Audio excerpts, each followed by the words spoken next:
नमस्कार, संसद टीवी में आपका स्वागत है। मैं हूं प्रतिबिंब शर्मा और आप देख रहे हैं cabinet this week. Cabinet this week में केंद्रीय मंत्रिमंडल द्वारा लिए गए महत्वपूर्ण फैसलों पर बात करते हैं और जानने की कोशिश करते हैं कि कैबिनेट द्वारा लिए गए फैसलों का आम और खास के जीवन पर क्या असर पड़ेगा। आज सबसे पहले बात करते हैं बायोफ्यूल पॉलिसी में बदलाव के प्रस्ताव को मिली मंजूरी की।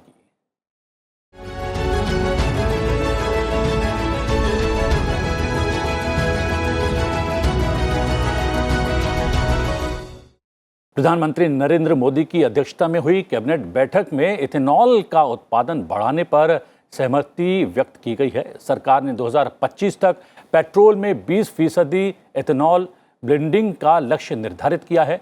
पहले ये लक्ष्य 2030 तक निर्धारित किया गया था। देखते हैं इससे जुड़ी एक खास रिपोर्ट।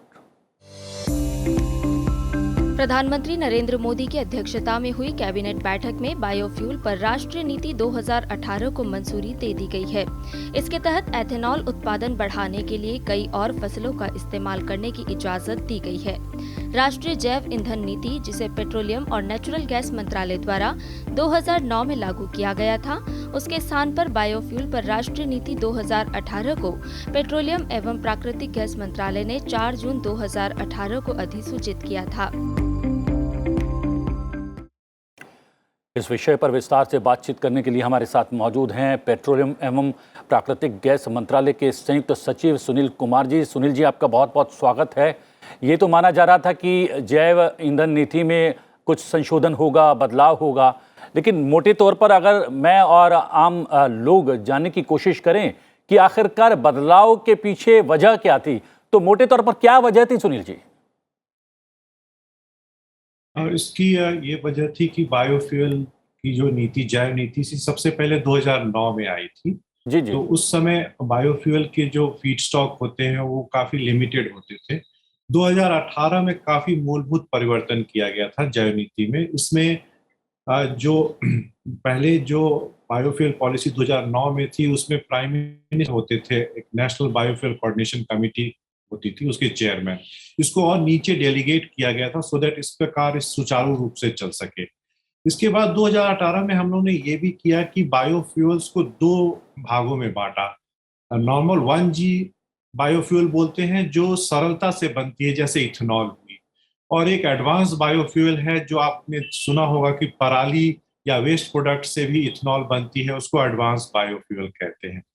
इन 2 परिवर्तनों से फीड स्टॉक 2018 में, लेकिन इसके बाद और से तकनीकी विकास के बाद ये पता लगा कि और भी ऐसे फीड स्टॉक हैं जिससे इथेनॉल या बायोफ्यूल बनाया जा सकता था। उसके तहत हमने सोचा कि इसको भी बायोफ्यूल नीति में डाला जाए।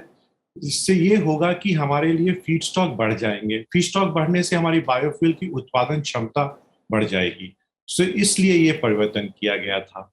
और एक बात ये भी है कि इथेनॉल जो बहुत पहले 2014-15 में 1% होती थी ब्लेंडिंग, 2018-19 में 5%, पिछले साल हम लोग 8.1% की ब्लेंडिंग की थी जी। और इस साल अभी हम लोग 9.94% की ब्लेंडिंग, जो हमारा इस साल का 10% का टारगेट है।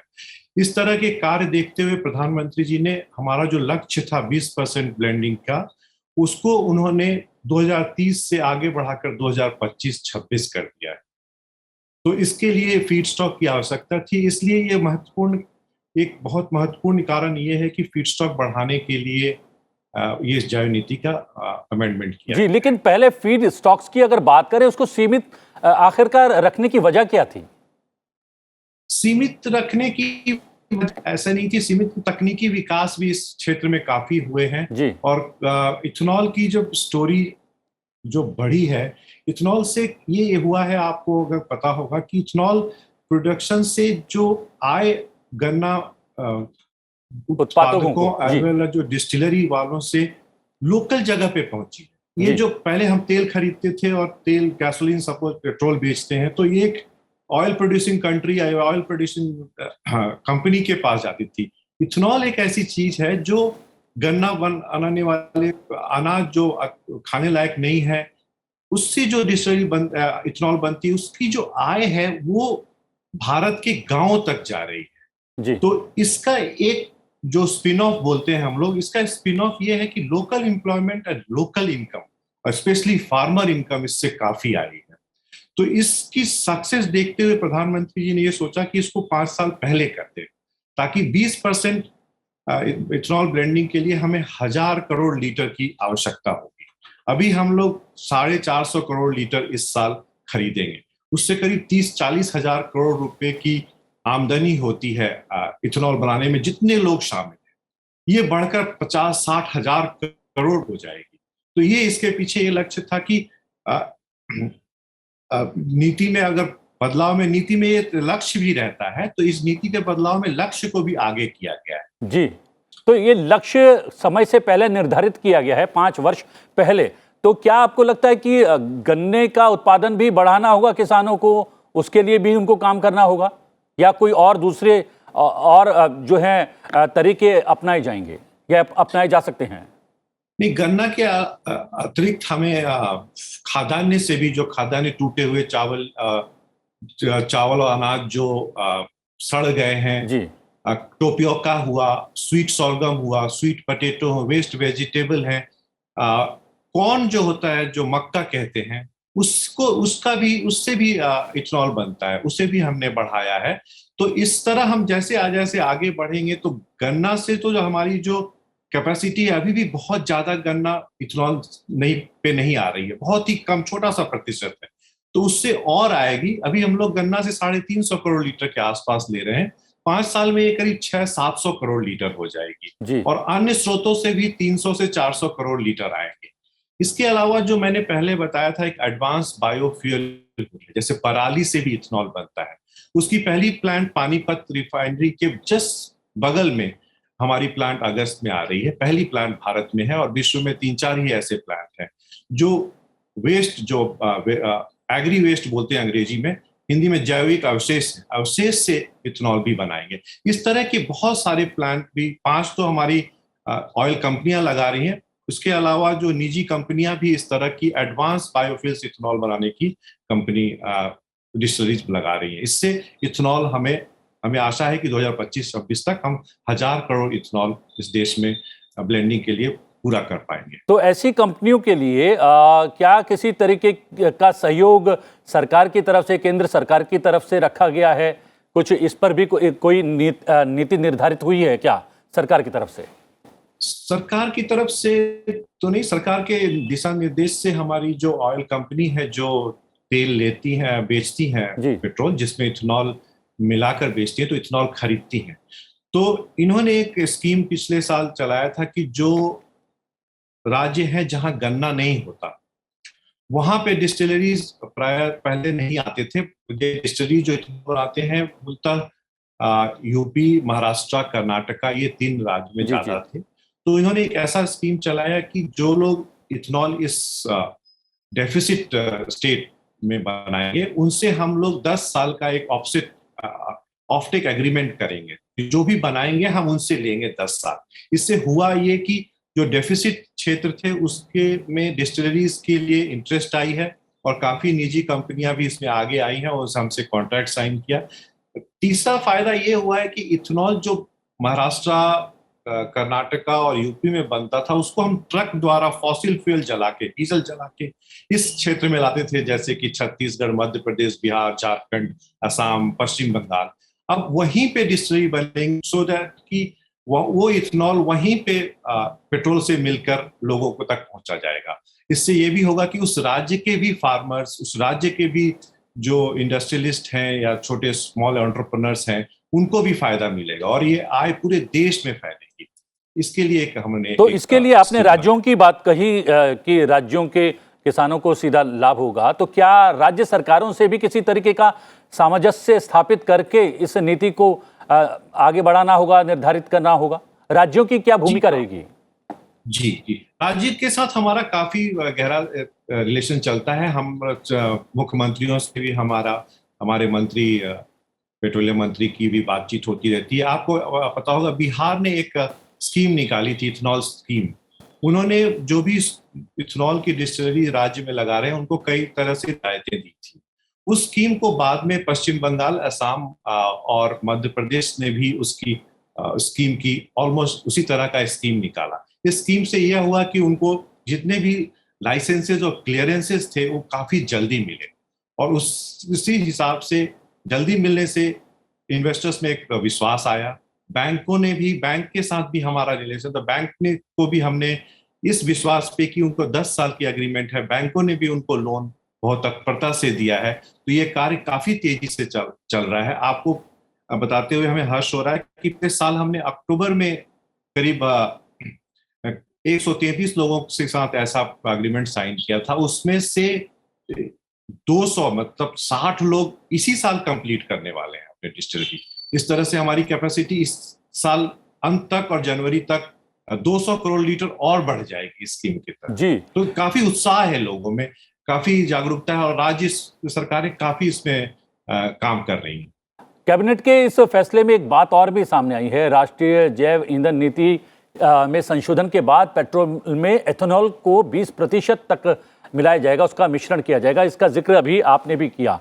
तो ये 20% का अनुपात जो मिश्रण के लिए तैयार किया गया है या तय किया गया है, उसका आधार क्या है? 20% ही क्यों? 20% या 10% का जो अभी हम लोग ब्लेंड कर रहे हैं, हम लोग बाजार में अगर हमें इथेनॉल मिलता है तो हम 10% ब्लेंड करते हैं अथवा बिना ब्लेंडेड बेचते हैं जी, उसको E10 या E0 बोलते हैं। तो पिछले सालों में जब हमारी 5% की ब्लेंडिंग थी, इसका मतलब ये होता है कि 50% जो हमारी पेट्रोल की बिक्री होती है वो इथेनॉल ब्लेंडेड थी और 50% बिना ब्लेंडेड थी। लेकिन अभी हम लोग ऑलमोस्ट 99 मतलब पूर्णतः जितनी भी पेट्रोल बिक रही है उसमें 10% इथेनॉल होता है।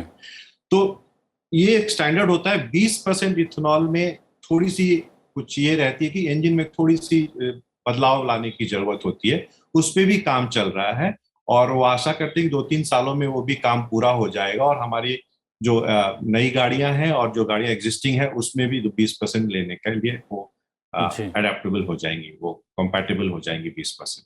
पेट्रोल में 20% एक नंबर था। जी जी जी जी, पूरा कीजिए।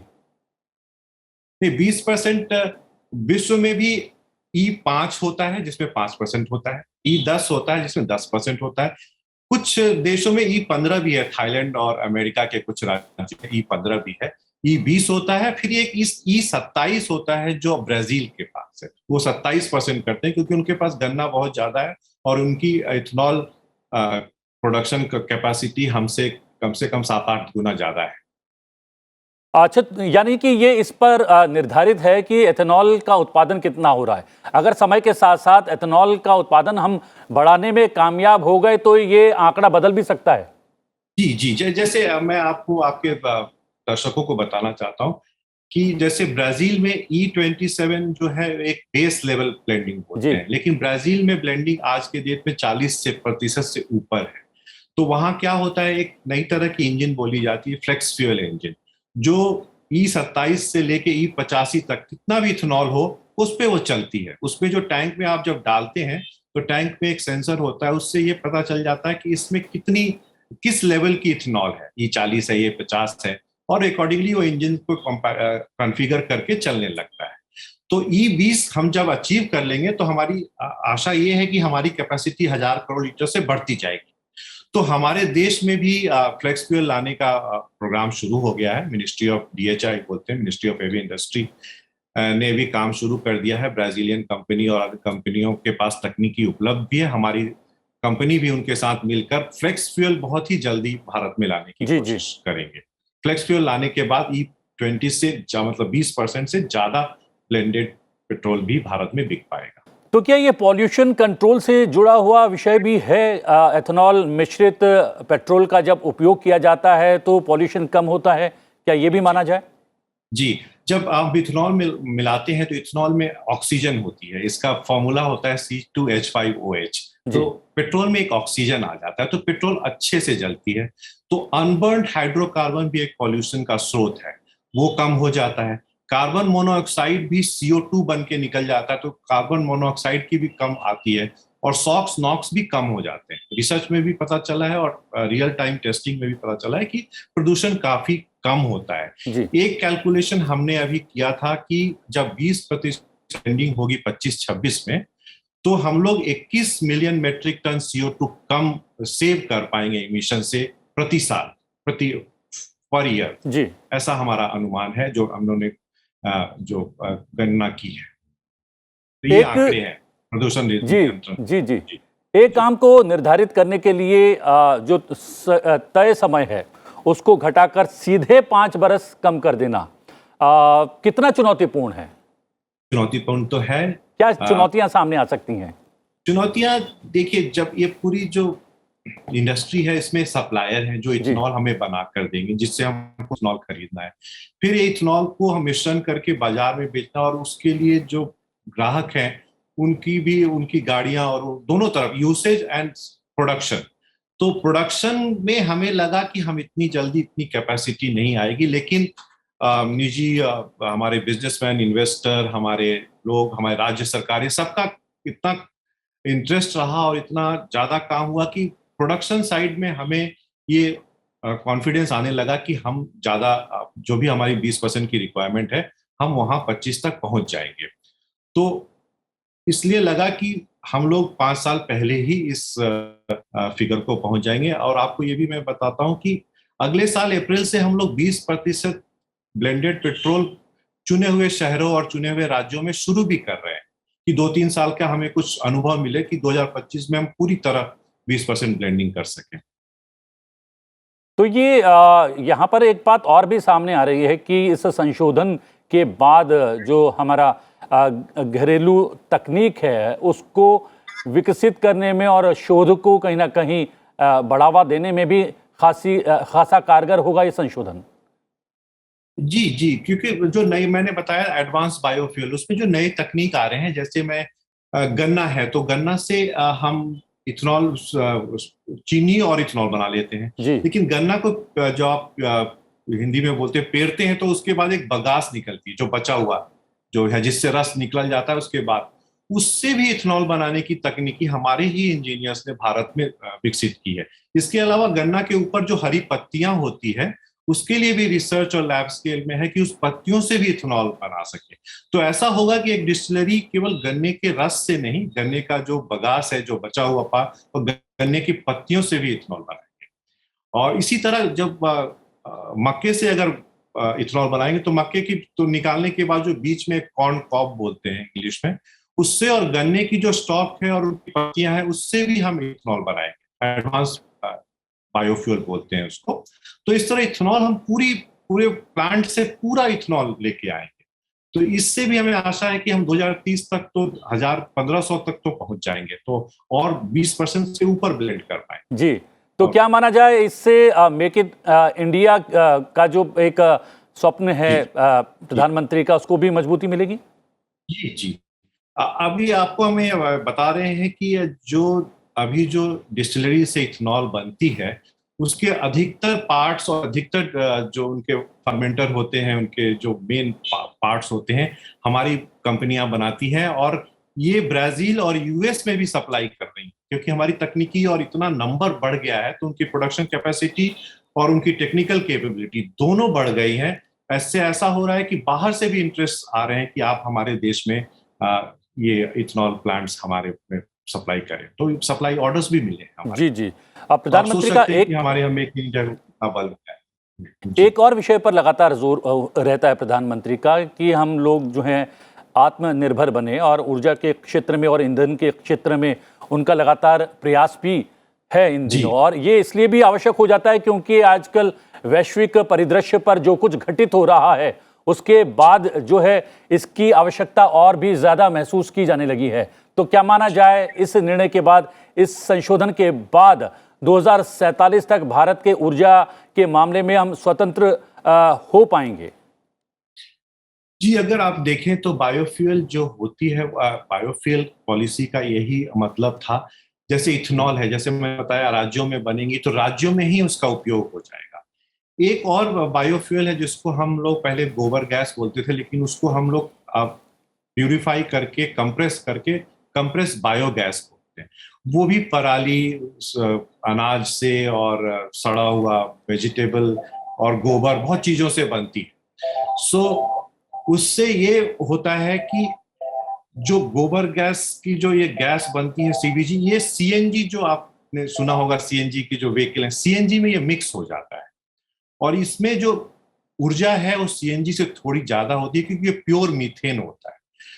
तो ये बायोफ्यूल में ये भी लक्ष्य है कि हर पूरे भारत में हर जगह छोटे छोटे सीबीजी के प्लांट बनेंगे तो वो लोकल एनर्जी की सप्लाई लोकल ही देंगे गैस से।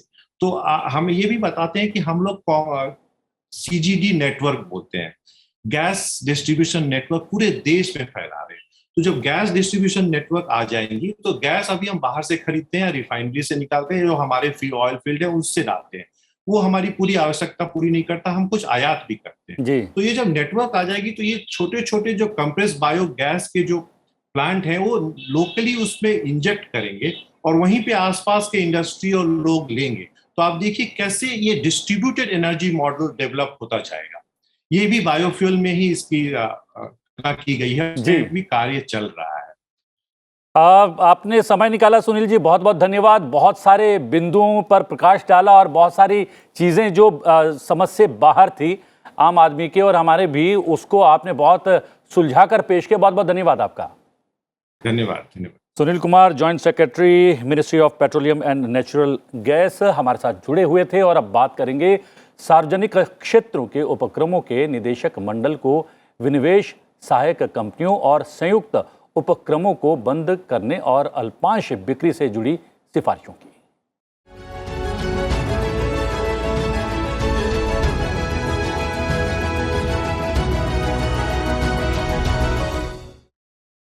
केंद्रीय मंत्रिमंडल ने होल्डिंग और मूल सार्वजनिक उपक्रमों के निदेशक मंडल को विनिवेश यानी कि अपनी सहायक कंपनियों या इकाइयों को बंद करने और संयुक्त उद्यमों में हिस्सेदारी की सिफारिश करने और वैकल्पिक तंत्र को अतिरिक्त अधिकार सौंपने के लिए प्रक्रिया शुरू करने के अधिकार से जुड़े प्रस्ताव को मंजूरी दे दी है। क्या है मंजूरी, देखते हैं।